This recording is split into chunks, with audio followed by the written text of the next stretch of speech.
My Happy Marriage has been a sleeper anime for me this season. This show has so many emotions packed into each and every episode, and it expresses them all really well. This series has a message it wants to tell, and it tells it really well. This series wants to let people know that despite how you may feel or how the people around you treat you, that your life has meaning and that there is someone out there who cares for you and you may just not have found that person yet. That is a strong message that so many people need to hear, and one that resonates with me a lot. With the themes and the message this series is trying to tell, this series can get quite tragic. But at the same time, it can also be pretty wholesome. The relationship between Mio and Kyoka is something that was well needed for the both of them.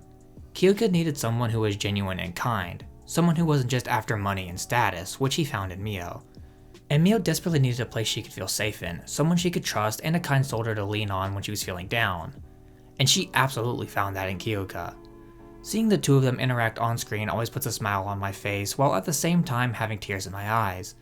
It puts a smile on my face because just seeing two people who need each other be so kind and welcoming and loving to each other is great. But it puts tears in my eyes mostly because of Mio's backstory and how what she experienced still affects her to this day. She is always down on herself, she apologizes for things she doesn't need to, and she feels like she is completely worthless. Kyoka is slowly helping her to realize that she isn't worthless and that she can just be who she wants to be. Seeing Mio slowly coming out of her shell is something that I love to see on screen, as she is someone who never deserved the treatment she received from her family and is finally slowly finding a place where she belongs. This series does a really good job at tackling depression. We see Mio, who is depressed all the time, and how it affects her everyday life.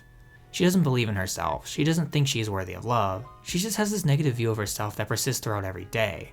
She gets very easily sad, and you can even see her nearly have a full breakdown in one confrontation with her sister in episode 4. When someone puts her down, she just agrees with what they say because she has always been put down, so it must be true. And when someone actually shows her kindness, it takes a while for her to accept it. The fact that she constantly apologizes for everything, even if something isn't even her fault, also goes to show you that she blames herself for everything that goes on around her. The way this series has gone about showing the depression that Mio suffers through on a daily basis is something you don't get to see from a lot of series, as this feels very real. It isn't overly dramatized, it is just a part of who she is, and you can see that in the way that she carries herself as well. She is quiet and she doesn't like to stand out, she mostly keeps to herself and is very reserved. The way the series frames her in a lot of scenes also shows a lot. She is always in the shadows and is lightened up only when Kyoka or the others are kind, as well as when she has found the courage to be a stronger person. There's so much the series does that explores this theme in a way that you just don't see a lot of series do, which just improves the quality of the show a lot. The series tackles trauma in a very good way as well. We see just how what her family has done to her has affected her.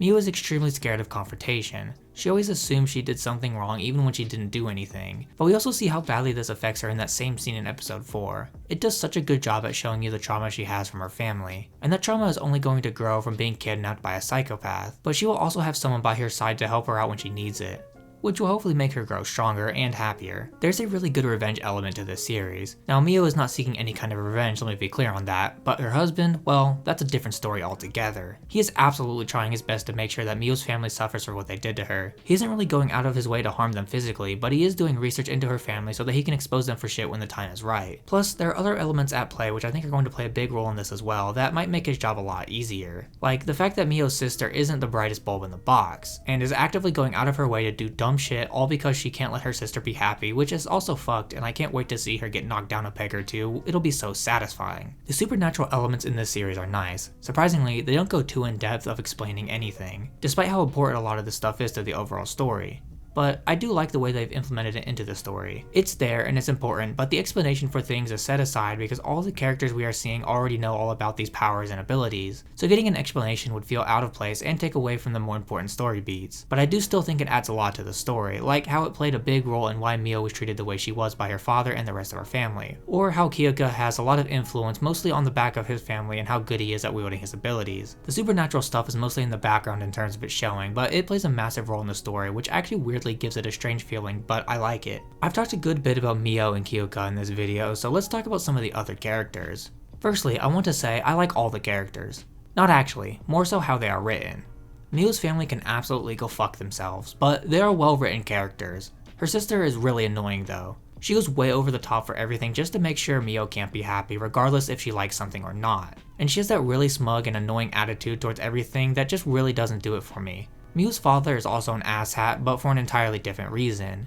He isn't as annoying as Mio's sister, but he is probably the worst person in the family for more subtle things. He has abused Mio in a lot of ways, mostly subtle ways, but he has shown time and time again that he doesn't care what happens to her and that he just wanted her gone. But because he doesn't think he sent her to someone who is loving and kind, that will also be his downfall. Alright, moving on from Mio's family, we have Mio's only friend and first love as well as his family. And I like them. The father is the biggest piece of crap I think I had ever seen. His brother isn't too bad, he has a pretty cool personality. Koji is a cool guy though. He does care about Mio, but he is way too much of a coward to do anything before it was too late. But he has slowly started to change and is finally taking the steps he needs to help protect Mio, like he should have done far earlier. Yurie is one of the kindest old ladies ever. She welcomed Mio with open arms and is nothing but extremely kind and supportive ever since. And she is probably my favorite character outside of the main two just because of her personality. My Happy Marriage is a series that I knew I would like, but it is so much better than I actually thought it would be, like it is actually insanely good. This series handles its dark themes really well, and it also does a really good job at making the relationship stick.